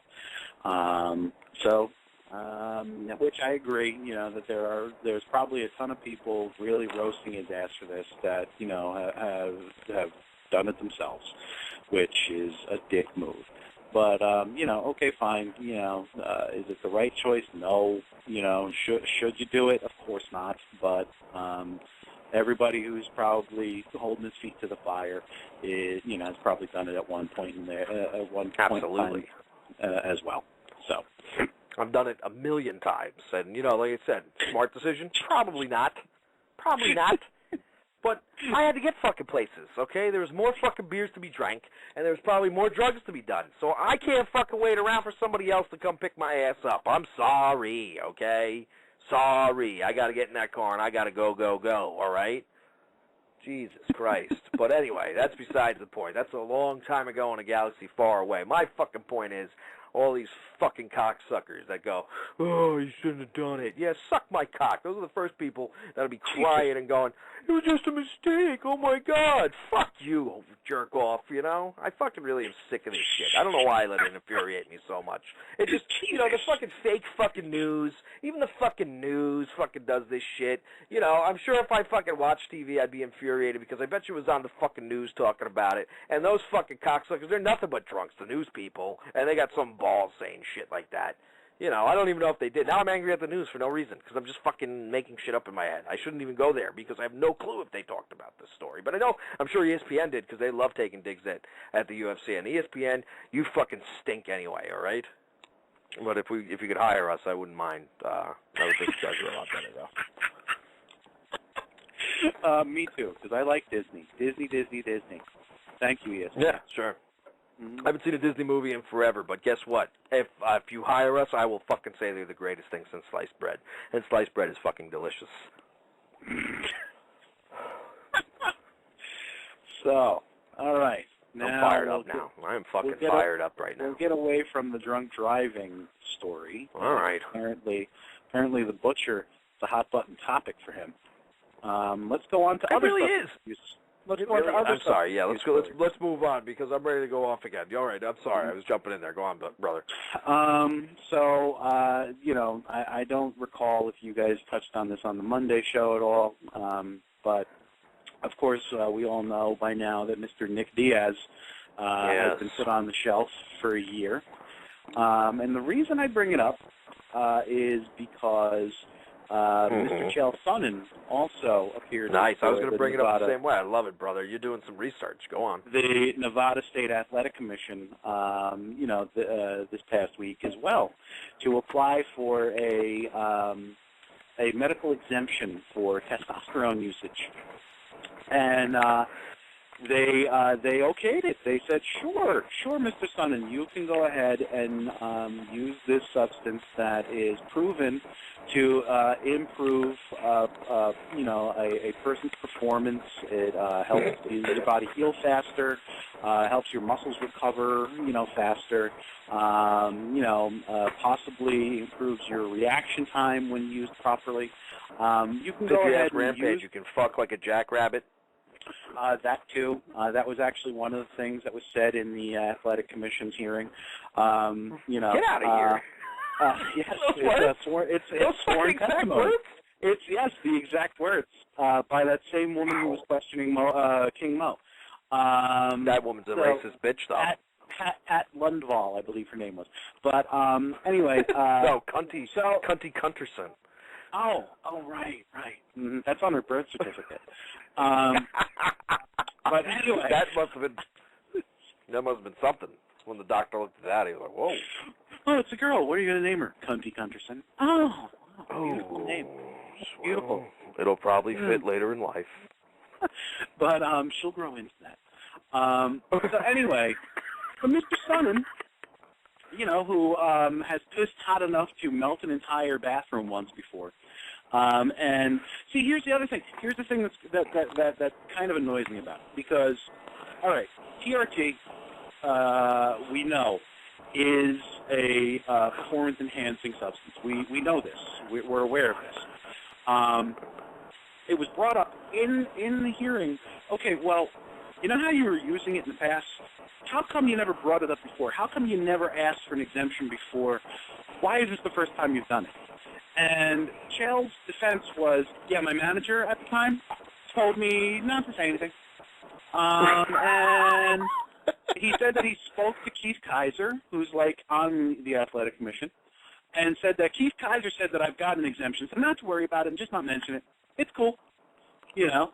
And the athletic commission was just like, oh, so you're saying that, you know, you were told by your manager to lie to the athletic commission, and then you lied to the athletic commission. And Chael, being Chael, goes, no, those are not the words that I would use. Okay, and then he got the stamp of approval from the athletic commission to say, sure, you're going to go ahead. We're going to say, yes, sir, you can use this substance, with the provision that, you know, maybe you're going to stop using it about 2 weeks prior to the fight, and then the next morning we want you to take a test, you know, to see if you had been using it, the day of the fight. Now, this right here, you're going, oh, okay, so they're placing restrictions on Mr. Sonnen's use. If you know anything about steroid use, it does not help you if you're using it the day of your athletic contest, because steroids actually tighten your muscles. You actually are stiffer when you're on them. Okay, because it actually expands your muscles. You wouldn't be as fast. You wouldn't be as flexible. The proper way to do it is to actually stop about 2 weeks prior to when you want it to kick in. Okay, when you want the performance enhancement to actually happen, you want to maybe stop about 2 weeks prior. So, as a matter of fact, when you're testing for steroids, the proper window to test is anywhere from 3 months to 2 weeks prior to the event. Okay, because that's, you know, if they have elevated levels during that window, then they're probably cycling roids.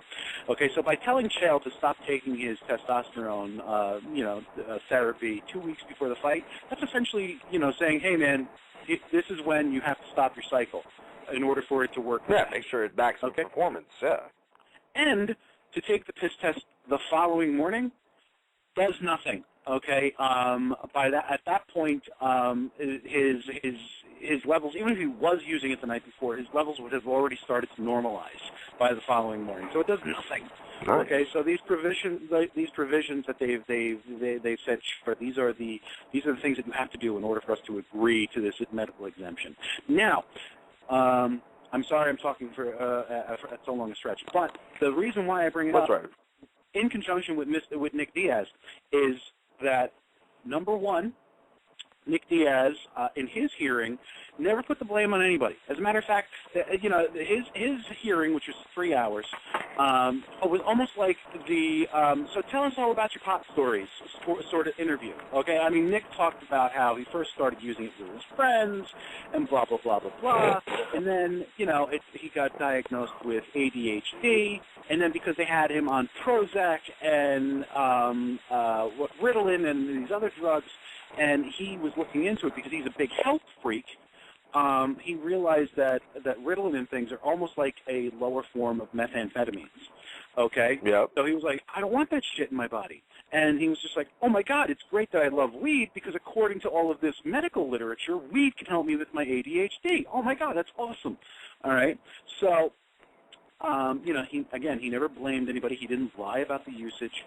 When they asked him why he didn't mention it on his application, he said, well, you know, it asked if I had taken any prescription substances. And it's not technically a prescription substance. Yes, it's medical marijuana, but what enables me to purchase it in the state of California is a doctor's note. It's not a prescription. It's a note from my doctor that when I walk into a dispensary, I'm allowed to buy this shit. okay? And, they said, well, why didn't you list, a serious medical condition, your ADHD, on the application? He goes, because I consider a serious medical condition something that would prevent me from fighting, like a broken limb.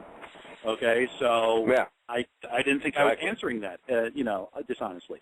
And so what they did was they handed Nick a 1-year suspension. They're allowing Chael Sonnen to use his performance-enhancing substances.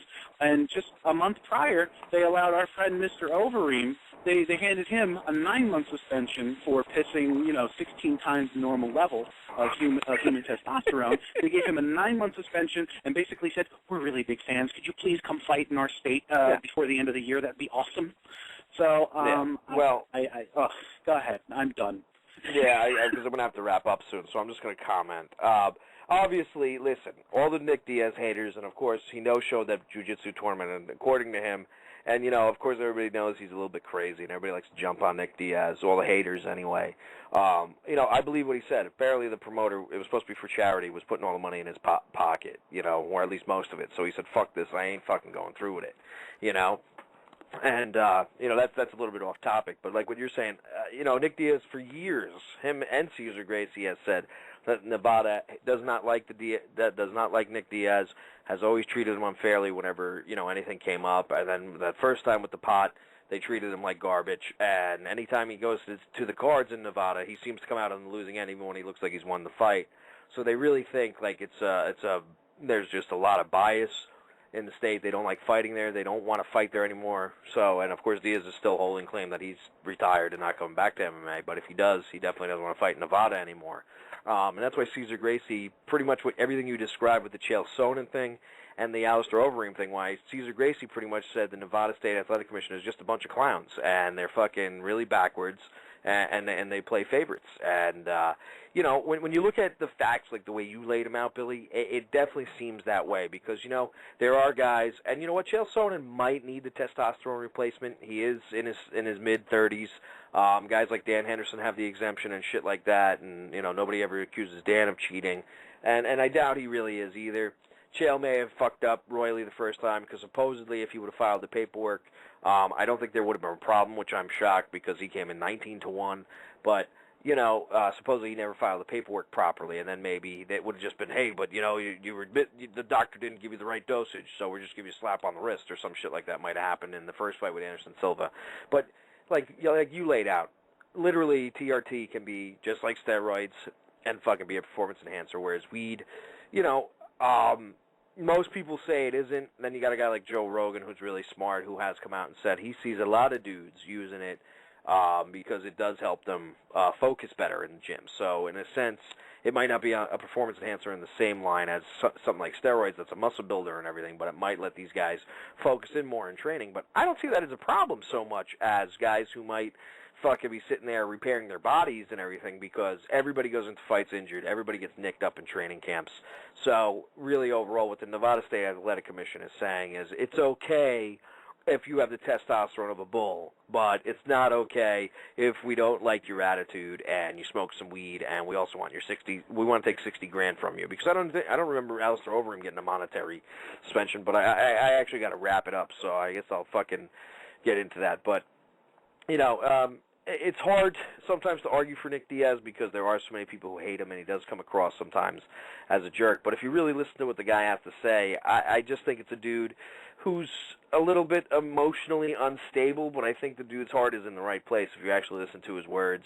I'm not saying he's the smartest dude out there, but he's definitely not the dumbest either. So if you actually listen to him, you might actually see what he's trying to say as opposed to sit there and go, fuck that guy, I don't like his fucking attitude, because, of course, God forbid somebody comes across as a tough guy and can back it up, Jesus Christ, ooh, God forbid.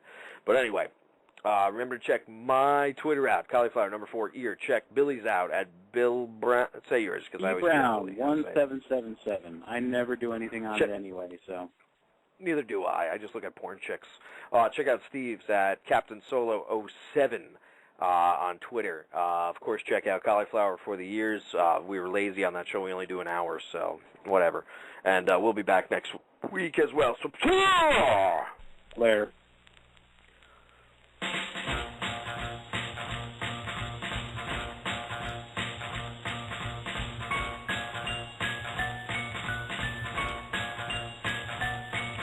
Bye.